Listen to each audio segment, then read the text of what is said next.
Malayo ang mararating ng isang mangangarap. Anumang pagsubok, mahigpit ang kapit sa tiyaga at sipag. Mga walang muwang paglalaro, pagpapanggap. Isip puno ng mga suntok sa buwang mga pangarap. Hindi ba't kay sarap isipin kung lahat ito'y matutupad ko rin?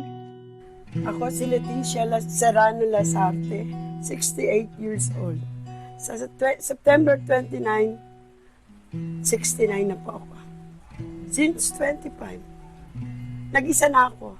Kasi yung mga anak ko, dinala ko sa kapatid ko dahil mahirap na mahirap kami. Nagpalaboy-laboy na lang ako. Nakitira ako sa kaibigan ko sa Masambong na muna ng utang. Tapos minsan nagpapadala ako sa anak ko. Kasi sa sobrang hirap, nang mamatay ang asawa ko, baon na kami sa utang. Palapit ng palapit. Patuloy na kumakapit ng mahigpit sa madilim na daang tinatahak. Pangako ng bukas ang hawak. Nangarap ko talaga yan, bata pa, na makapagtapos ako someday. Isang araw, nakita ko yung mga bata dito na nagdadaan sa harapan ko. Nisip ko, ba't hindi na lang kaya ako mag-aral? Wala naman akong ginagawa rito. Paggising, walis, kain, tulog. So, nagdesisyon ako. Nagpatulong ako rito sa kapitbahay ko na tapos na ng HRS na ngayon ay isa ng chef cook ng Dubai, si Monica Garcia. Sabi niya, bakit hindi, tita? Paulit-ulit sinusubukang tanawin. Kinabukasang maliwanag, nagniningning. Abutan man ang kadiliman ng pag-iisa. Pilit akong tumitindig, umaasa. Siguro, lonely ako dahil wala ako naging kabagang nung una. Kahit hanggang huli. Kasi, siyempre, naiilang din sila sa akin. So, I stay alone in one chair. Doon lang ako nag-aaral. Even sa pagpasok ko, kung saan merong maluwag doon ako uupo. Kasi naiiya ako. Nagtatago ako doon sa mga kapitbahay ko. Kasi inaandok ka ako dahil matanda na ako. Ayokong ganun. Ayokong titingnan nila akong paganyan. Kaya nagpaalam ako una sa guardia na, Sir, estudyante po ako. Pwede po ba sa CR na ako magbibihis? Ngunit bawat hakbang tungo sa'yo. Nistula ka lang palayo ng palayo. May patutunguhan pa ba ang sipag at tiyaga? Dapat na bang huminto? Dapat na bang magparaya? Malungkot. Kasi niisip ko kung sinong tutulong sa aking classmate. Hindi ko alam kung paano mag-online.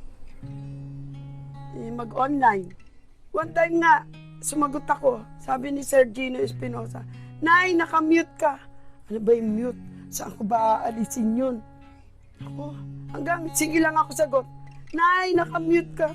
Saan ko ba pipindutin yun? Hindi ko alam kung saan ako pipindut. Ay, pinabayaan ko na lang. Hayaan mo na lang siya.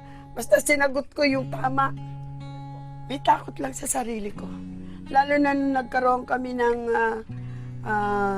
dito sa foods production.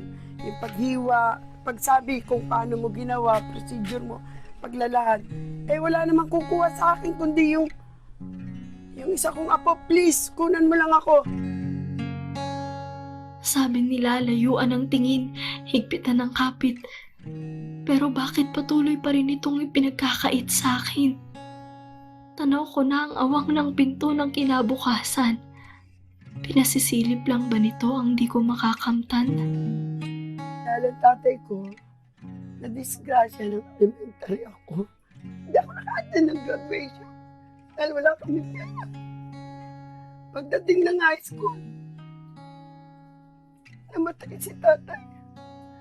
Malayo ang graduation location namin. Wala akong pamasahe. Wala rin ako uniform. Hindi ko alam kung paano pagtungo ron. Kaya nang may pagkakataon ngayon na makapag-aral ako, sinabi sa anak ko, anak, hayaan mo naman makatikim ako umakyat sa stage. Kamaya ng mga guro, mga mahalagang tao at sabihin, congratulations. Pero di pa rin nangyari dahil nagkaroon ng pandemic. siguro talaga ako nang hindi makapag-graduate. Pero salamat naman. Kahit paano, kahit nag-online lang, at least graduate na po ako. Kahit hindi ako napagsuot ng damit na sinasabi nilang puti, o hindi ko man lang nasubukang makipagkamay, o hindi ko man lang naakyat ang stage at abutin yung sertipiko. I'm so proud and happy. Yung nanay ko hindi nakapag-aral na wala nung bago mag-gera. Ang tatay ko naman, isang laborer lang. Wala rin pangarap yun eh. Pero ako, bata pa, gusto ko maging doktora. Yung talagang totoong may psychiatrist na bubuksan sa BTEC, mag-aaral ako. Kasi yun talagang pangarap ko eh, maging isang doktoran. Hanggat malakas ako, hanggat kaya ko umakyat sa isang hagdanang mataas, magpapatuloy ako. Ano man ang pandemic na dumating, ano man ang sabi kong pagsubok, ano man ang hirap, tahakin ninyo ang landas na gusto nyong mapuntahan. Mahirap na masarap mag-aral, pero tandaan ninyo, karangalan nito hindi lamang sa sarili natin, sa mga darating nating pamilya. Malayo ang mararating ng isang mangangarap.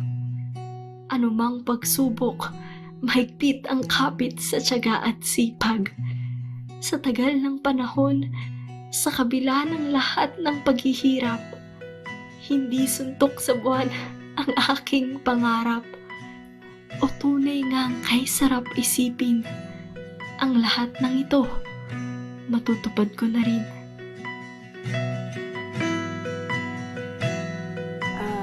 Ako nga po pala si Leticia Serrano Lasarte, 68 years old na po. At kagagraduate ko lang po ng BS-HRM, Bachelor of Science in Hotel and Restaurant Management, batch 2021. Lahat po kayo, sana matulad kayo sa akin. Mag-aral po kayong lahat.